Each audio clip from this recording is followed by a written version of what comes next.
We're here at the Green Door Tavern in River North with Keith Giles and David Chase to talk about the West Loop and the South Loop. Let's talk about volume of development. These are both new neighborhoods, both rapidly have expanded in recent years. I mean, from basically nothing as far as residential goes. The South Loop, I think, is the fastest growing neighborhood in Chicago over the last, say, 15 years. Before coming here, I looked up quick appraisal research from 1990 to 2006, tracked 10,900 new construction condos in development in the South Loop, and percentage-wise, it seems like the South Loop has been the leader. Just percentage of the market downtown. It's astounding. You walk around and there are cranes everywhere.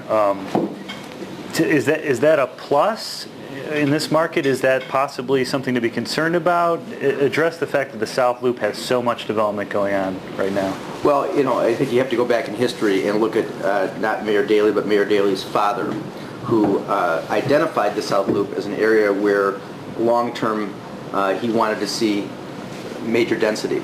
The city has always planned for that down here, infrastructure-wise, and it sort of makes sense. It's very close to the loop. It's very close to the main arterial roads, all of the expressways. It's very close to the lake and the park and Museum Park, and have encouraged higher density than the West Loop.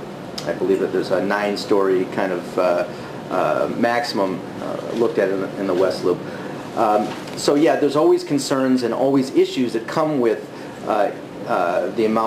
increasing the amount of density and the higher buildings, but with that, there's an evolution of the whole community and the city as a whole, and we deal with those on a daily basis. So yeah, there's concerns, but with the density we've attracted, because there's so many people there now, we've got major retail that has come in, and unlike other parts of the city, say Lincoln Park, where it's a 24/7 neighborhood, this is primarily a bedroom community, and the bedroom community has remained intact. There's some street level retail, but mostly residences are in the area, and along Roosevelt Road now, all of the retail has come in, and we've got not one grocery store, but we've got Jewel, Dominic's, Whole Foods, and a couple other specialty stores that are all coming in there.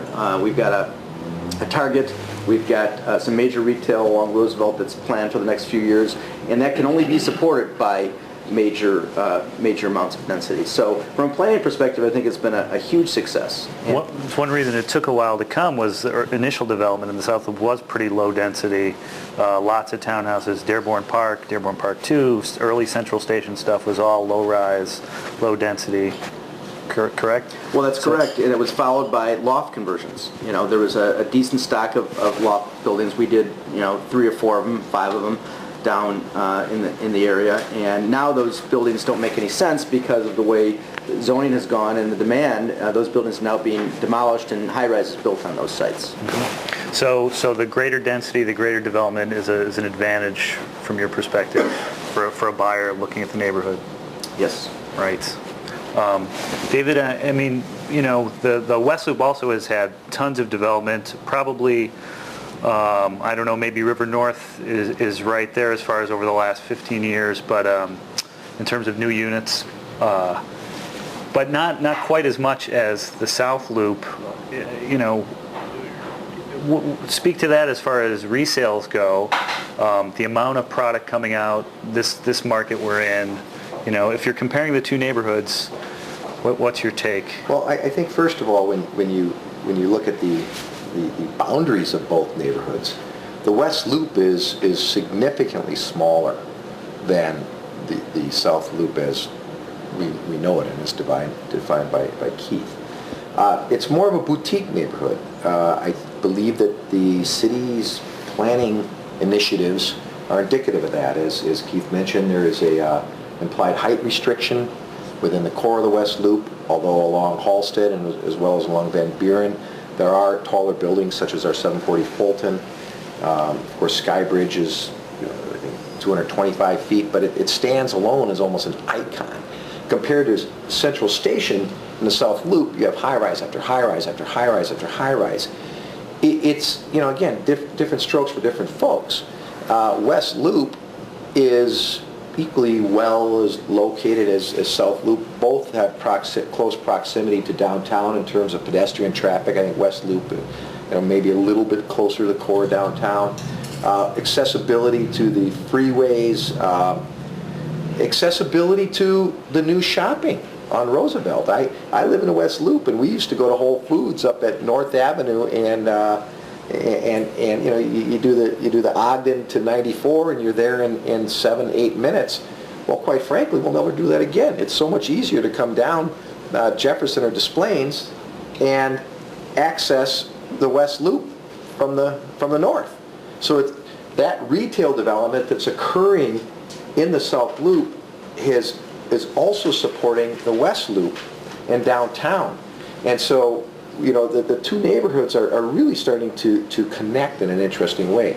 So people who aren't interested necessarily in the high-rise living can still buy townhomes in the West Loop, can still buy loft conversion product if they're looking for the heavy timber, exposed brick loft experience.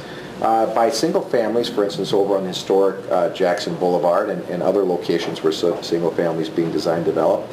And if you're interested in an elevator building with security, indoor parking, and a garage, we have anything from 80 to maybe 120 feet, unless you're right on the highway, where 740 Fulton, again, is 175 feet, which pales in comparison to XO. I mean, it looks like it's a townhome compared to a mid-rise building. But again, I think the whole concept is that it's boutique in the retail. Many of the buildings, many of the buildings are intentionally designed with retail on the first floor to encourage pedestrian traffic from boutique retail, similar to Lincoln Park, similar to. Whereas if you want to go shopping at Target or Whole Foods or some of the retail centers along Roosevelt, most people who live over along the lake are going to get in their car and drive and park and go back and park. Does the density, as Keith was saying, and as I think it probably did at some point, limit the South Loop? Does the density, the prohibition on high-rises, although 740 Fulton is 14 stories, that's a high-rise, does that limit the where the West Loop can go ultimately? I don't know that it limits where the West Loop can go. I think its physical boundaries are somewhat of a limitation. Of course, height restrictions limit the density. So it's always going to be, it's never going to be a high-density Central Station type neighborhood. It will never be that. Well, I shouldn't say it. Never. I mean, the politics play into this. And there's constantly a push to go higher and higher from developers, and there's a push back to keep levels where they are. And I believe as a result of that, there's been less new construction in the West Loop than in the South Loop, and there's less inventory to be absorbed in the West Loop and the South Loop. But given the amount of people buying in the two neighborhoods, they will most likely equalize at about the same time. But we need more people moving into the South Loop than West Loop. But as the market comes back over the next 2 years, potentially 3, you're going to see new projects being announced in both communities as the old get filled. And it's just part of the cyclical nature of development.